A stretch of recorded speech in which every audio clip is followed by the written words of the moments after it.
Faith ക്ലിയറൻസിന്റെ ഇന്നത്തെ 15ാമത്തെ എപ്പിസോഡിൽ നമ്മുടെ പ്രതിപാദ്യ വിഷയം എന്താണ് ചാർച്ചാബന്ധം എന്നതിനെ കുറിച്ചാണ്.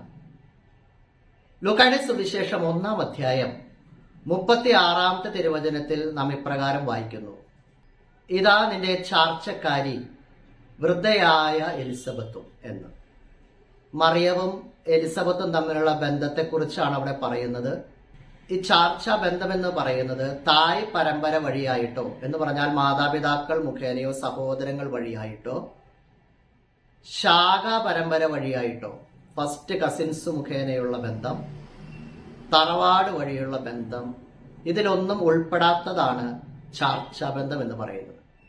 ഒരുവന്റെ സഹോദരൻ അല്ലെങ്കിൽ സഹോദരി വിവാഹം ചെയ്യുന്ന വ്യക്തിയുടെ സഹോദരങ്ങളുമായിട്ട് നിലവിൽ വരുന്ന പുതിയ ബന്ധുത്വത്തെ സൂചിപ്പിക്കുന്ന പദമാണ് ചാർച്ചാ ബന്ധം. അതിനാൽ ഇരുഭാഗത്തെയും സഹോദരങ്ങൾ തമ്മിലും ഒരു സഹോദര സഹജമായ പുതിയ ബന്ധം നിലവിൽ വരുന്നു.